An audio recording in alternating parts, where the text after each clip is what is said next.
आज वचन है यीशु मसीह आ रहा है। ज्यादा नहीं, मैं सिर्फ आधा घंटा प्रीच करूंगा, लेकिन मैं बिलीव करता हूं आप में से कुछ लोग आज प्रभु को अपना जीवन देंगे पूरी तरह से। आमीन। चलिए आप सब मेरे साथ खोलें मत्ती। Please open with me the gospel of Matthew. मत्ती रचित सुसमाचार।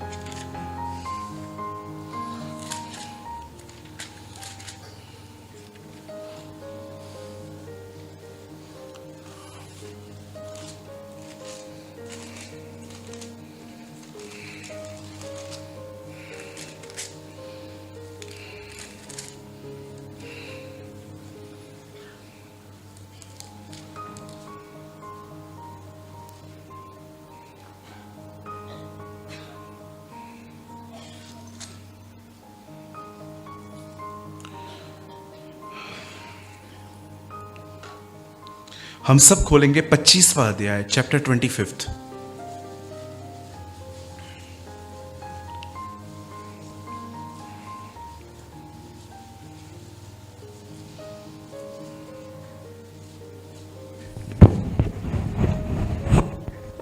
हम सब खोलेंगे मत्ती का 25वां अध्याय, और मैं आपके लिए सिर्फ एक वचन पढ़ रहा हूं, 25 का 13।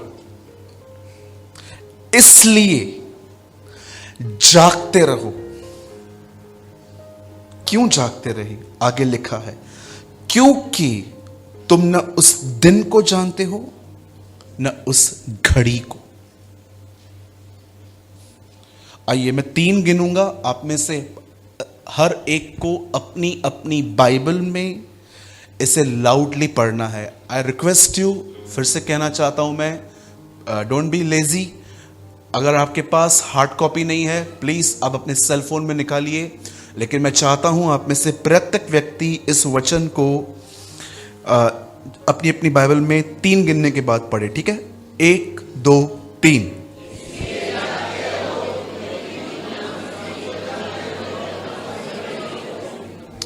ओके, अब मैं चाहता हूं आप सब सामने देखें, ध्यान दीजिए। हम और 1 साल प्रभु यीशु मसीह के आने के और करीब आ गए, है ना? और याद रखिएगा, नया साल किसी का जीवन नहीं बदलेगा, यीशु मसीह हर एक का जीवन बदलेगा। ये अच्छी बात है कि आप 1 साल में कुछ निर्णयों को बदलते हैं। ये प्रभु की भी मर्जी थी कि पृथ्वी सोलार का 1 साल 365 दिन में पूरा करे। ये अच्छी बात है, लेकिन मैं आप में से हर एक को कहना चाहता हूं 2022, ये इमेच्योरिटी है कि अगर आप सोचते हैं कि नया साल आपका जीवन बदलेगा। कितने लोग यहां पर गवाह हैं?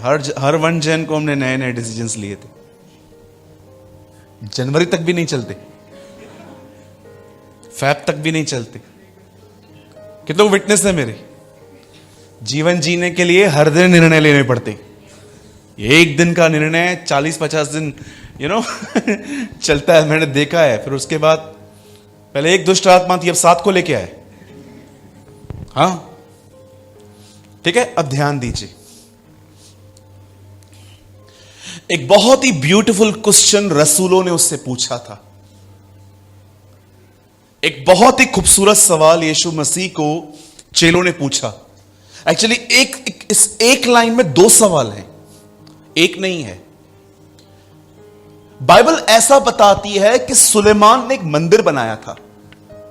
उस मंदिर को बनाने में उसे 7 साल लगे थे, पर अपना घर बनाने के लिए उसे 13 साल लगे थे। यह बात दर्शाती है कि प्रभु के मंदिर से अधिक उसने अपना घर बनाया था। आज बहुत सारे जो लोग हैं अपने घर में एयर कंडीशन, फ्रिज, एलईडी, बहुत सारी चीजें लाना चाहते हैं, पर ये जो खुदा का घर है ये उजाड़ पड़ा है, ये हम नहीं देख पाते। बाइबल बताती है सुलेमान ने प्रभु के लिए एक भवन बनाया। उस भवन को बनाने में उसे 7 साल लग गए। और मैं आपको बताना चाहता हूं, उस भवन का मटेरियल सुलेमान ने नहीं खरीदा था। आप आराम से पढ़िए, आपको पता चलेगा वो सारा मटेरियल दाऊद उसे जमा करके देके गया था। देवदार की लकड़ियां, सोना, चांदी, लोहे के किवाड़, ये सारी बातें आपको इतिहास में पढ़ने को मिल जाएंगी। लेकिन एक दिन जब इज़राइल के लोग परमेश्वर के नजर में पाप करते गए, तब बाइबल बताती है कि जब एक राजा आया तो उसने उस मंदिर को तोड़ दिया। क्योंकि हर व्यक्ति जो इज़राइल से बाहर था वो ये जानता था कि अगर ये लोग मंदिर में गए और इन्होंने प्रभु को दुहाई दी तो यहोवा हमसे लड़ेगा। इसीलिए वो इज़राइल में जब घुसते थे तो पहले मंदिर तोड़ते थे, दुआ का स्थान तोड़ते थे वो। आज भी आप देखिए, आप सब काम अच्छे से कर लेते हो, लेकिन जब बात प्रेयर की आती है, आपका बदन आपको दुआ नहीं करने देता। क्योंकि शैतान हमसे अधिक जानता है कि प्रार्थना क्या है। वो जानता है कि प्रार्थना सत्यानाश ले आती है मेरे जीवन में। आप जानते हो, उसके बाद जब यह मंदिर टूटा, बाइबल बताती है इसे एजरा ने फिर से बनाया। लेकिन फिर से एक बार यह मंदिर टूटा, और आप आगे चल के नए नियम में पढ़ सकते हो, इस मंदिर को राजा हेरोदस ने बनाया, और इस मंदिर को बनाने में इस बार 46 साल लग गए। उस मंदिर को जब चेले देख रहे थे, तब उन्होंने प्रभु से कहा, प्रभु क्या आप इस मंदिर को देख रहे हो?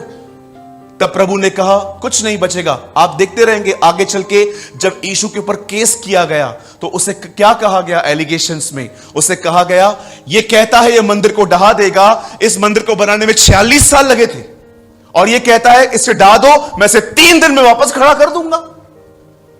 46 ईयर्स एक टेंपल को बनाने में लगे थे। आप बिलीव कर सकते? 46 साल। और 46 साल के बाद जब वो मंदिर राजा हेरोदस के समय में पूरा हुआ, तब चेले उसकी खूबसूरती को देख रहे थे। तब उन्होंने उस मंदिर के विषय में प्रभु से कहा, प्रभु क्या आप इस मंदिर को देख रहे हैं? ये कितना खूबसूरत है। तब यीशु ने उस मंदिर के बारे में ऐसा कहा कि यह मंदिर एक दिन टूट जाएगा और कुछ नहीं बचेगा, ईंट की ईंट खत्म हो जाएगी। जब उन्होंने पहली बार प्रभु यीशु मसीह से ये बातें सुनी, तब लिखा है कि यीशु एक दिन पहाड़ पे बैठे और उन्होंने उनसे एक सवाल पूछा, प्रभु इस दुनिया का अंत और आपका आना कैसे होगा? तब प्रभु यीशु मसीह ने उन्हें ये बातें बताई। सुनामी आएगी, पैंडेमिक्स आएंगे, ऐसा होगा वैसा होगा। मैं आपको सच कहता हूं, दुनिया वर्स्ट हो रही है, इससे मुझे कोई भी सरप्राइज नहीं मिलती, क्योंकि मैं कलाम पढ़ता हूं।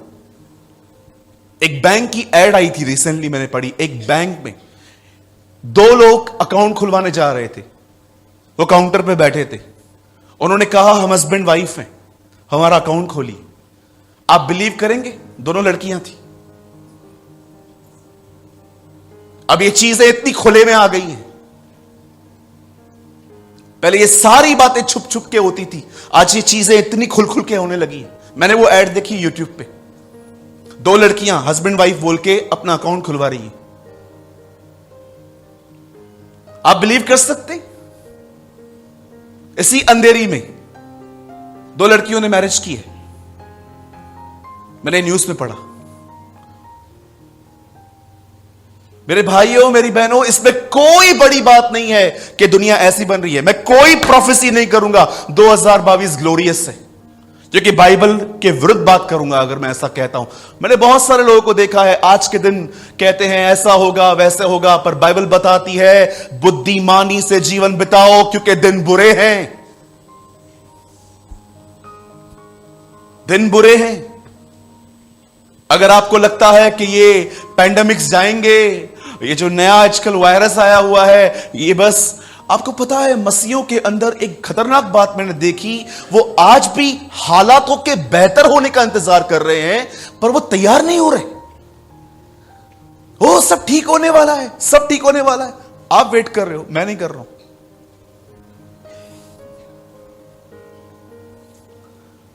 जरा सोचें, हम सब नॉर्मल होने का वेट कर रहे हैं। आपको लगता है कुछ नॉर्मल हो पाएगा? बिली ग्राहम ने कहा, जब कलीसिया उठा ली जाएगी तब पृथ्वी पर नरक उतरेगा। वो 7 साल बिली ग्राहम ने अपनी किताब अनंत जीवन में लिखा।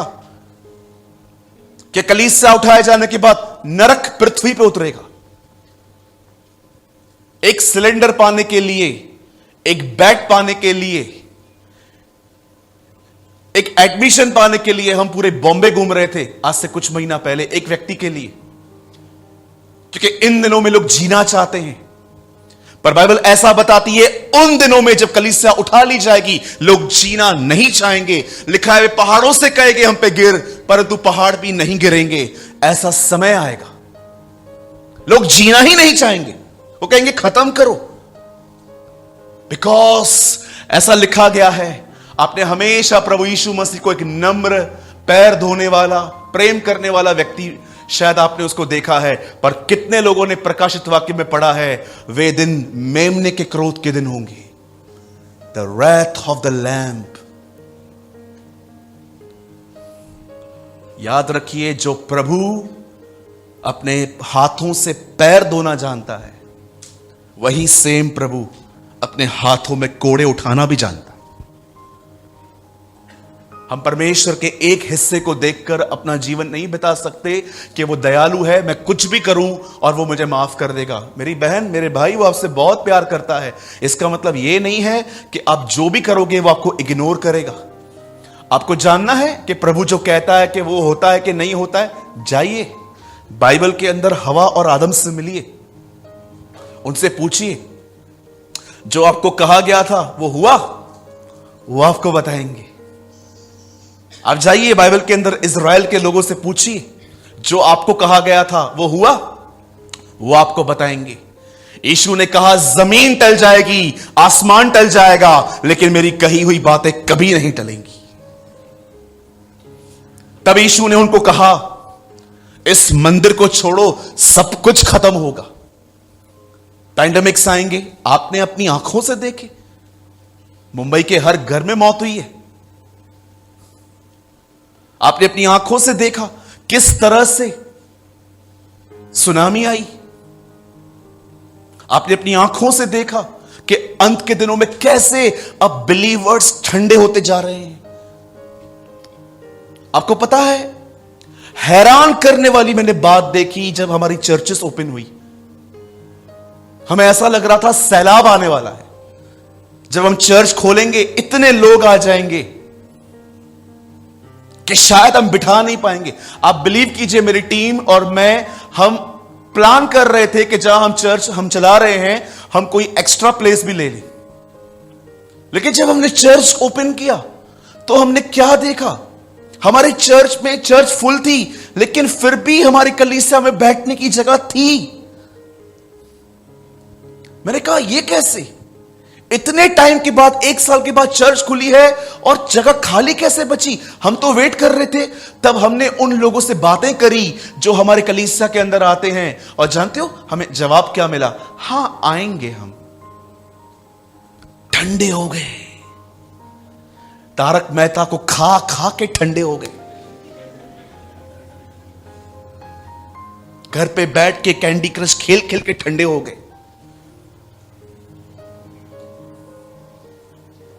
कितने लोग मेरी बात समझ पा रहे हैं? ठंडे हो गए कुछ लोग, क्योंकि बाइबल बताती है अंत में प्रभु के प्रति प्यार ठंडा पड़ेगा। जानते हो, जब यीशु ने ये बातें सारी कही, अब मैं भी ये बात जानता हूं कि ये सारी बातें मत्ती के 24वें अध्याय में लिखी हैं, पर आपको पता है जैसे प्रभु ने ये बातें कही, उसके बाद प्रभु ठहरे नहीं। प्रभु ने कहा ये तो मैंने तुम्हें इंफॉर्मेशंस दे दी, अब तुम्हें क्या करना है। उसके बाद उसने एक दृष्टांत बताया उन्हें। उसने कहा अब मैं तुम्हें बताता हूं परमेश्वर का राज्य किसके समान है। उसने कहा 10 कुंवारियां हैं, 5 मूर्ख, 5 बुद्धिमान। ऐसा लिखा गया है, इन 10 को पता था कि दूल्हा हमसे मिलने से अधिक हमारे हाथ में एक जलती हुई मशाल देखना चाहता है। आपको पता है, इन 10 को ये नॉलेज था कि दूल्हा हमसे ज्यादा हमारे हाथ में एक जलती हुई मशाल देखना चाहता है। और बाइबल बताती है 10 के 10 सो गई, लेकिन 5 के पास एक्स्ट्रा ऑयल था। और जब 5 उठी, ये भी उठी दूल्हे का आने का। एंड यू नो दूल्हा कभी आया? आधी रात को। जब भी तैयार नहीं रहोगे ना, प्रभु तभी आएगा। इसलिए उसने कहा हर समय तैयार रहो। दूल्हा आ गया, शोर मचा, लिखा है फिर उन्होंने देखा कि हमारी मशालें बुझ रही हैं। उन पांचों को कहती है हमें कुछ दे दो। वो कहती है हमारे पास है लेकिन पर्याप्त नहीं है, आप जाइए मोल लीजिए। और उसके बाद दूल्हा उन्हें कहता है मैं तुम्हें नहीं जानता। आप जानते हैं अधिकतर मसीह मत्ती 24 अध्याय में फंसे हुए हैं। पूरी इंफॉर्मेशन है प्रभु का आना क्या है, बड़ी बड़ी सेमिनार इन्होंने अटेंड की हैं, अच्छी अच्छी बातें बुक्स पढ़ के रखे हैं। कितने लोग हैं मुझे बताइए मत्ती के 25वें अध्याय में आप मूव हुए हो? तैयारी, प्रिपरेशन। आप में से किसी को ऐसा लगता है कि प्रभु जब आएगा और आप बिल्कुल तैयार हो और प्रभु आपसे पूछेगा बाइबल कितनी बार पढ़ा था? 9 बार। नहीं चलेगा, निकालो उसको। 15 बार क्यों नहीं पढ़ा? मेरे भाइयों मेरी बहनों, उस दिन, न्याय के दिन, जब प्रभु यीशु मसीह अपनी महिमा में वापस लौटेगा, बाइबल बताती है उस दिन ज्ञान नहीं, उस दिन चरित्र तोला जाएगा। यह मत समझिए कि परमेश्वर आपसे पूछेगा कि तूने प्रकाशित वाक्य पूरा समझा था, तूने यहेजकल पूरा समझा था, क्या तूने दानियल पूरा समझा था? प्रभु भी जानता है हर चीज नहीं समझी जाती, लेकिन उस दिन आपके जीवन में यह देखा जाएगा कि आप कितने तैयार हैं। आज सुबह हमारी कलीसिया में एक सभा थी। प्रभु ने कहा जब दूल्हा बारातियों के साथ है तब बाराती उपवास नहीं करेंगे, लेकिन जब दूल्हा अलग किया जाएगा तब वो उपवास करेंगे। क्यों करेंगे? क्योंकि दूल्हा अलग है। और जानते हो क्यों उपवास करेंगे? क्योंकि वो चाहते हैं कि अब वो वापस आए। आप में से कितने लोग हैं यहां पर जो इतने तैयार हो चुके हैं कि अब आपके उपवास सिद्ध होने के लिए नहीं, गुनाहों से निकलने के लिए नहीं होते, अब आपके उपवास इसलिए रहते हैं कि आप चाहते हो दूल्हे तू जल्दी आ, कम लॉर्ड। अगर आप एक ऐसे व्यक्ति हैं जिसे सब कुछ पता है कि प्रभु का आना कैसे होगा, मेरे भाइयों मेरी बहनों, सिर्फ इंफॉर्मेशंस में मसीह जीवन तैयार नहीं होता। आप में से बहुतों को बहुत ज्ञान है। मैं आप में से किसी का अगर टेस्ट ले लूं ना यहां पर, आपका हर लेसन, हर आप चीज आप सही लिखोगे। पर अब मैं आपसे पूछना चाहता हूं, आपके पास बहुत ज्ञान है, यस ब्रदर, प्रभु आ रहा है। मैंने रिसेंटली मराठी बाइबल पढ़ना स्टार्ट की है। तब मैंने वहां पर मराठी बाइबल में एक बात पढ़ी, उसमें लिखा था दुष्ट आत्माएं भी बिलीव करती हैं। आपको पता है हमसे ज्यादा बिलीव वो करती हैं। मैं बिलीवर को बोलता हूं यीशु आ रहा है, नहीं डरता। दुष्ट आत्माओं कहता हूं वो हिलती है। हमसे ज्यादा डर तो उनमें। पर जानते हो बाइबल क्या बताती है? वो जानते हुए भी कि वो आ रहा है, उनमें से कोई पश्चाताप नहीं करेगा, इसलिए वो शैतान है। मैं मराठी में पढ़ रहा था कि जिन लोगों को यह फेथ है कि प्रभु आने वाला है लेकिन कोई तैयारी नहीं है, मराठी में जानते हो इनको क्या कहा जाता है? भूतांचा विश्वास। बोलो बाजू वाले को, भूतांचा विश्वास। हां, मतलब भूतों का विश्वास कैसा है? सब पता है, पश्चाताप नहीं करना। इस दुनिया में एक ही व्यक्ति है जिसका न्याय हो चुका है। यूहन्ना के 16 अध्याय में प्रभु यीशु मसीह ने कहा इस संसार का शासक दोषी ठहर चुका है। एक वही है जिसका प्रभु न्याय करेगा, एक वही है जिसको प्रभु ने नियुक्त किया है कि यह मरेगा। लेकिन आपको पता है हम में से किसी का भी उसने अब तक न्याय नहीं किया, क्योंकि वो हमसे उम्मीद करता है कि हम फिरेंगे, वो हमसे उम्मीद करता है कि हम बदलेंगे, वो हमसे उम्मीद करता है कि हम मन फिराएंगे, वो हमसे उम्मीद करता है कि हम सिद्ध बनेंगे। मैं आप में से हर एक से पूछना चाहता हूं, यहां पर जितने भी लोग हैं, आप में से कितने लोग हैं यहां पर जो इन दिनों में उसके आने की तैयारी कर रहे हैं? मैं 2022 में कुछ नहीं करूंगा, मात्र उसके आने की तैयारी करूंगा। प्रकाशित वाक्य में लिखा है आंखों पे सुरमा लगाने के लिए मुझसे सुरमा ले ले। मेकअप कर क्योंकि दूल्हा आ रहा है। जो भी लोग सिर्फ मात्र इस 24 अध्याय को जानते हैं, आने वाले दिनों में ये होगा, ये होगा, ये होगा। अब आइए, मैं 25वें अध्याय पे आपको सिर्फ मात्र 5-10 मिनट कुछ बात करना चाहता हूं। आप जानते हैं एक व्यक्ति तैयार कैसे होता है? तैयार कैसे होता है?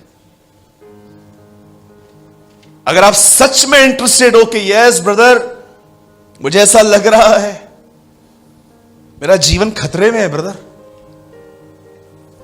बहुत डिफरेंट हूं भाई, सुनिए, अगर आप तैयार होना चाहते हैं, मैं आपको 2 एडवाइजेस देता हूं। पहली बात, मेरे भाइयों, मेरी बहनों, सबसे पहले दूसरों का जीवन झांकना बंद करो। आप नाश हो जाएंगे, सच कहता हूं। दूसरों का जीवन झांकना बंद करो, दूसरों के लिए बातचीत करना बंद कर दो, दूसरों का स्टेटस जानना भी बंद कर दो कि ये कहां पहुंचा है। आप जानते हो, आप में से कुछ लोगों का जीवन मात्र ऑब्जर्व करने में चला गया है। दूसरों के जीवन के बारे में आपको इतनी जानकारी है कि आप खुद को भी भूल गए हो। मैं जब लोगों से मिलता हूं, 5 मिनट के लिए वो अपने लिए बात करते हैं, क्योंकि उससे ज्यादा वो अपने आप को जानते ही नहीं है। और फिर मैं उनसे पूछता हूं, और बता, अरे क्या बताओ,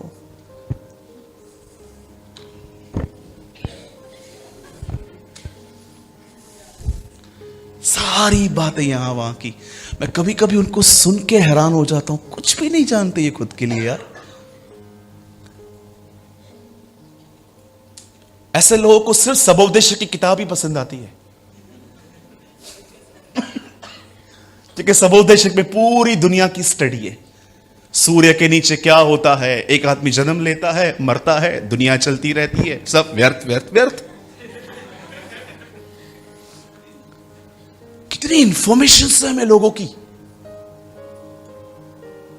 पेपर मैं भी पढ़ता हूं भाई, अंग्रेजी नहीं आती है मुझे ज्यादा, तोड़ तोड़ के पढ़ता हूं, सामने टैब खोल के रखता हूं, जो समझ में नहीं आता वहां से ट्रांसलेट करके पढ़ता हूं। मात्र इजराइल की खबर पढ़ने के लिए एनबीटी लेता हूं, क्योंकि मुझे पता है इजराइल क्लॉक है मेरा, वहीं से मुझे पता चलेगा प्रभु कैसे आएगा। कई बार टाइम्स ऑफ इंडिया पेपर लेता हूं सिर्फ इतना जानने के लिए, हेडलाइन। वो पूरा न्यूज़पेपर नहीं खाता, वो चौकड़ी भी भरनी है बैठ के। देखा है आपने, पूरा न्यूज़पेपर लोग अंदर डाल देते। मैं आपको सच बताना चाहता हूं, इन दिनों में जो आप न्यूज में पढ़ते हो, 80-90% चीजें फेक हैं, मात्र 10% चीजें ही शुद्ध हैं।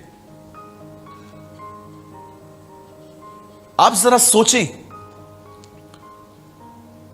आपको मैं होमवर्क देता हूं, अगर चाहिए तो आप घर जाके करिए। प्रभु यीशु मसीह ने कब कब लोगों को डांटा, बाइबल के अंदर वो सारे पैसेजेस निकालिए। जानते हो एक दिन क्या हुआ? मुर्दों में से जी उठने के बाद प्रभु यीशु मसीह पतरस से मिले, और पतरस उस समय 32 या 30 साल के अंदर था। प्रभु यीशु मसीह ने उसको कहा, सुन, तू जवान है, आज जहां चाहता है वहां जा सकता है तू, लेकिन तेरे लाइफ में एक सीजन ऐसी आएगी कि जब तू जहां जाना चाहेगा तू नहीं जा पाएगा। लोग तेरी कमर बांध के तुझे ले जाएंगे, तू भी अरेस्ट होगा और तू अपने हाथ फैलाएगा। प्रभु ने उससे कहा, तू क्रूस की मौत मरेगा। अब आप सोचिए, पतरस को उस टाइम पे क्या करना चाहिए? डरना चाहिए, दुआ करनी चाहिए, प्रभु मुझे अनुग्रह देना कि मैं ऐसा कर सकूं।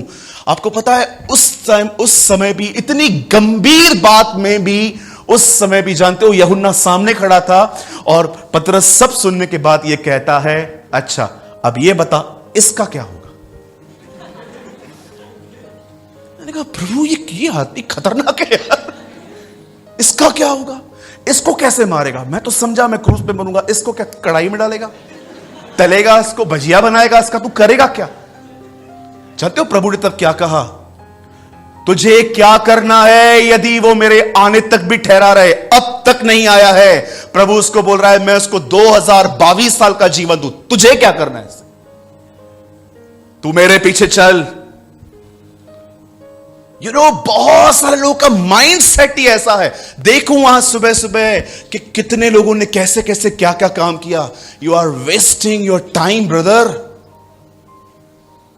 निकलो, शैतान ने आपको ड्राइव कर दिया है और आपको ये चीजें नॉर्मल लग रही है। मैंने लोगों का स्टेटस 6 महीना पहले चेक करना सीखा है, 3 महीना पहले मुझे आता ही नहीं था। एक भाई ने कहा मेरा स्टेटस चेक करो। मेरे चर्च में ही है एक महाराष्ट्रीयन परिवार से, वो प्रभु में आए हैं। उन्होंने कहा मेरा स्टेटस चेक करो। एक्चुअली उन्होंने मेरा एक छोटा सा वीडियो डाल दिया था। बोला भाई मैंने आपका वीडियो डाला है। तो मैंने उसको बोला कैसे चेक करते? ब्रदर आपको कुछ आता ही नहीं। फिर मैंने किसी और भाई से मदद ली, मुझे बताओ स्टेटस कैसे। इवन मैं आपको बताऊं, आजकल आपको पता है ना, आजकल ये लड़ने का एक नया तरीका निकला है। लड़के लड़कियां ब्रेकअप करते हैं, फिर मिलते नहीं है, फिर वहां से बातचीत करते, छोड़ दो मैं और मेरी तन्हाई। फिर वो वहां से लिखेगा जा छोड़ दिया, फिर ये यहां से लिखेंगे, फिर ये यहां से लिखेंगे। आजकल मैंने देखा कि ये भी आज कम्युनिकेट करने का एक तरीका बन चुका है। मैंने अपने जीवन में कभी ये काम नहीं किए। मैं बोलता हूं मैं इतना डरपोक हूं क्या, इधर लिखूं, सामने नहीं बोल सकता क्या मैं? हाँ, एक बाप बेटे हैं, मैं उनको जानता हूं, हमेशा लड़ते रहते। फिर जानते हो बात कैसे करते? स्टेटस पे बाप लिखता है आजकल के बेटे निकम्मे हैं। उसने लिखा तू कौन सा अच्छा है। मैंने कहा प्रभु ये तो खतरनाक है यार, ये पूरी दुनिया को बताते हैं हमारे घर में झगड़ा हुआ है। अब सोच रहे हो, और उससे भी मूर्ख हम इनको देखते हैं। अरे ये क्या किया, अरे ये क्या किया, अरे तैयारी की तरह ये तैयारी है। क्यों बाइबल बताती है ऐसा क्यों नहीं लिखा? हवा को याद करो जिसने आदम को फल खिलाया। क्यों बाइबल में ऐसा नहीं लिखा पोतीपर की पत्नी को याद करो जिसने यूसुफ को व्यभिचार में गिराने की कोशिश की? क्यों बाइबल में यह नहीं लिखा गया है इजबेल को याद करो जो एलिया को मारने चली थी? क्यों बाइबल में यह नहीं लिखा गया कि हेरोदिया को याद करो जिसने यूहन्ना का सर कटवाया? क्यों बाइबल बताती है लूत की पत्नी को याद करो? रिमेंबर द वाइफ ऑफ लूत। क्या गुनाह था उसका? खुदा ने उसे कहा आगे देख, वो पीछे देख रही थी। प्रभु ने कहा याद करो उसे, मैंने क्या आज्ञा दी थी, सामने देखो, मुझे देखो। क्या कहती है बाइबल? प्रभु ने क्या कहा? पहाड़ पे भागो। लूत बूढ़ा था उन दिनों में, फिर भी आहिस्ते आहिस्ते चल रहा था, और उससे पीछे देखा, वो नमक का खंबा बन गई। और प्रभु यीशु मसीह ने 17:32 लूका में कहा remember the wife of L-O-T लोथ। आज सोचिए, पहला, अगर आप तैयार होना चाहते हो ना 2022 में, अगर प्रभु यीशु मसीह आ रहे हैं और आप तैयार होना चाहते हो, पहली चीज दूसरों का जीवन झांकना बंद करो, आपको कुछ नहीं मिलेगा।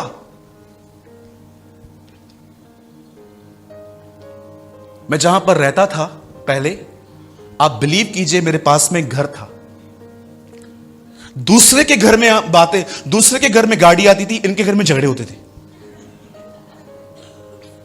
वो पत्नी आके कहती थी अरे तुमने किया क्या है, 30 साल हो गए शादी को, वो कार लेके आया, मेरे को साइकिल नहीं दिया है, क्या किया है? एक नत्थन पहन के घूमती रहती हूं नाक में, उसको देखो, उसकी बीवी देखो, सोने की दुकान लगी पड़ी है, क्या किया है? कितना ऑब्जर्व करते।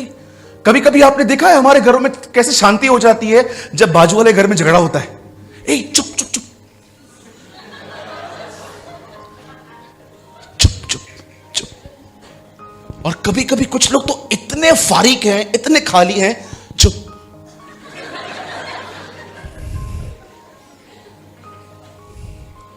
मारा मारा मारा मारा मारा। आंटी चिल्ला रही है,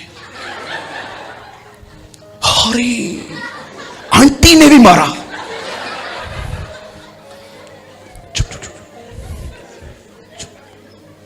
मम्मी चुप करना,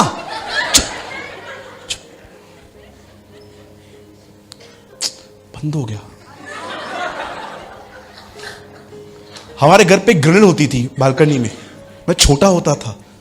हम लोग को दूसरों के झगड़ों को जानने में इतनी लस्ट होती थी। एक बार मैं ग्रिल पे चढ़ गया था और ऊपर से देख रहा था, ए मम्मी ईट मारी। मैंने लोगों को देखा है गाड़ी पे चलेंगे, वो देखेंगे लफड़ा, गाड़ी साइड में लगा के, अरे मूर्ख, काम धंधा नहीं है, लस्ट आ गई है। जानू क्या हुआ, कितना कमाया तूने महीना में। आज शायद आपको लगता होगा मैं आपको हंसा रहा हूं, लेकिन एक दिन आपको समझ में आएगा ये भाई सही बोलता था। पूरी जिंदगी हमने बर्बाद करती ऑब्जर्व करने पे।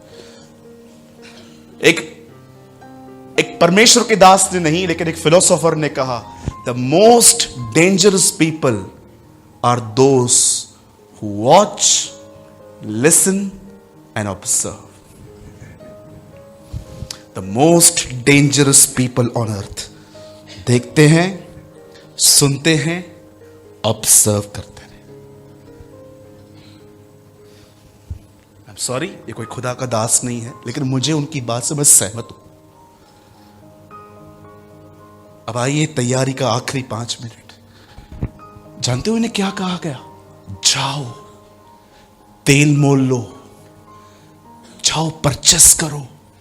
जानते हो, दुकान से कुछ लेने के लिए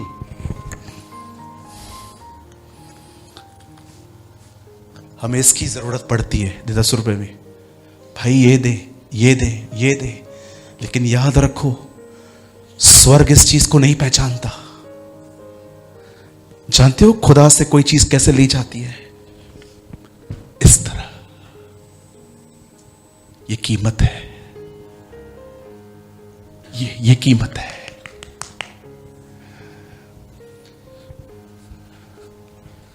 जाओ और तेल मोल लो, जाओ घुटनों पे बैठो, उससे मांगो, प्रभु ये भाई प्रेमानी जो बोल के गया है ना, ये मैं हूं, ये मेरे लिए था। मेरे अंदर लस्ट है पड़ोसियों को जानने की, खुद के जीवन के लिए कुछ नहीं पता है मुझे।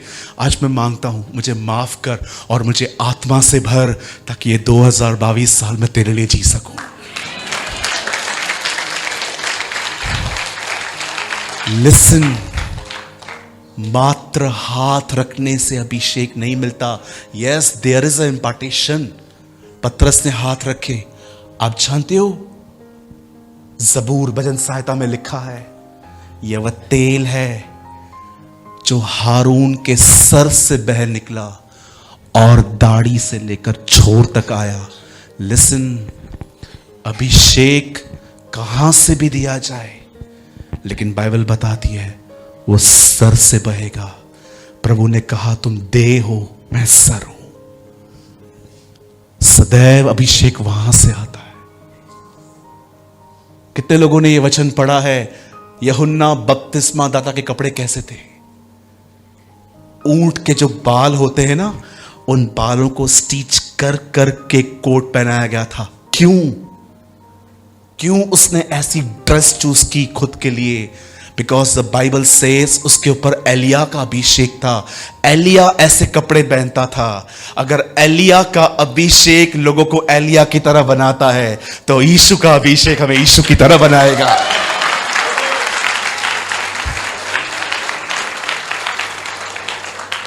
और हम वो लोग नहीं है जो हमारे पास एलिया का अभिषेक आएगा।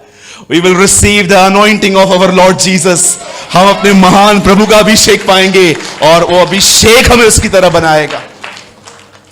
प्लीज, मैं आपसे विनती करता हूं, इस नए साल के पहले दिन पर मैं आप में से हर एक को कहना चाहता हूं, मेरे भाइयों, मेरी बहनों, व्यर्थ बातों में ध्यान न दो, अपनी तैयारी में ध्यान दो। वचन को पढ़ो, प्रार्थना करो। आज से हमने अपने कलीसिया में वाचा बांधी है, सुबह 9 बजे प्रभु के साथ 10 बजे के हम एवरी थर्सडे अपनी कलीसिया में फास्टिंग करेंगे। आप भी हमारी कलीसिया हैं, आप भी आ सकते हैं। हर थर्सडे को अब हम अपने कलीसिया के अंदर उपवास प्रार्थना करेंगे। उस दिन हमारे कलीसिया में प्रभु भोज होता है। इतने लोग मुझे मिले लास्ट में, कम से कम 30 से 32 लोग मुझे मिले। उन्होंने कहा, ब्रदर आपका जो ये निर्णय था हमें बहुत पसंद आया, क्या ऑसम बात होगी, सुबह से भूखे रहेंगे और रात को प्रभु भोज पे अपना उपवास पूरा करेंगे। Amazing, wow. ठीक है, कहिए अपने बाजू वाले को, मेरे जीवन में मत झाको, अपना जीवन देखो। आइए दूसरा मैसेज उसको दीजिए, बोलिए तैयार हो जाओ। कितने लोगों ने ये समझी आज बात कि एलिया के अभिषेक में जब यूहन्ना आया तो उसने क्या पहना? सेम कपड़े। अगर एलिया का अभिषेक यूहन्ना को उसकी तरह बना सकता है तो प्रभु यीशु मसीह का अभिषेक हमें उसकी तरह क्यों नहीं बनाएगा? आमीन। तैयारी कैसे होती है? जब हम ईमानदार बनते हैं, जब हम परमेश्वर को समय देते हैं। मैं इस सभा की एंड ऐसे भी कर सकता हूं कि आप में से जितने भी लोग यहां बैठे हैं ना, एक एक फुट जंप मारेंगे। इतने एक्साइटेड कर सकता हूं मैं, मुझे प्रभु ने इतना दिया है। लेकिन मैं नहीं चाहता कि मात्र यहां से खुश करके मैं आपको भेजूं। मुझे प्रभु ने कहा, आज मेरे लोगों को उनकी जिम्मेदारी फिर से याद करवा कि उन्हें तैयार होना है। मैं इस मीटिंग को बंद करने से पहले मैं क्यों इतना स्ट्रांगली बोल रहा हूं कि मैं तैयार होना चाहिए? क्योंकि मैं ये मानता हूं कि हम ही वो जनरेशन है जो उसे बादलों पर देखेगी। मैं बिलीव करता हूं। जानते हो क्यों? मुझे बताइए। जब उसके मरने के बाद, उसके जी उठने के बाद, आज 2021 साल के बाद, 22 में 23 में जब भी वो आए, आप जानते हो मैं क्यों मानता हूं कि मैं वो व्यक्ति हूं?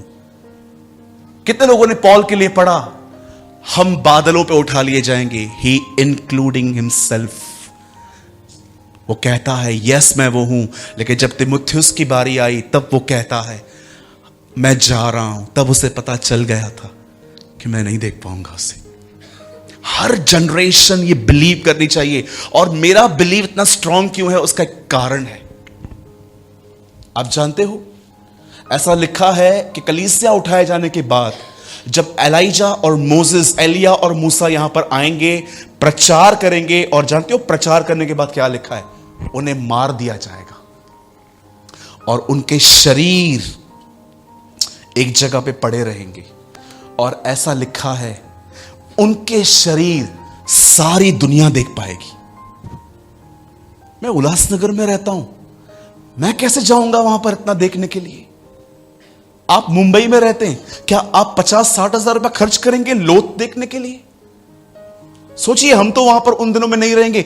इतने करोड़ों लोग वहां पर क्या पहुंच जाएंगे? छोटा सा देश है, छोटी सी कैपिटल है यरूशलेम। कैसे बाइबल बताती है कि उन मरे हुए नबियों को पूरी दुनिया देखेगी। इवन बाइबल बताती है वो एक दूसरे को भेंट भेजेंगे, मिठाइयां लेंगे, बोलेंगे ये लो, ये दोनों मर गए। जानते हो हम सब कैसे देखेंगे?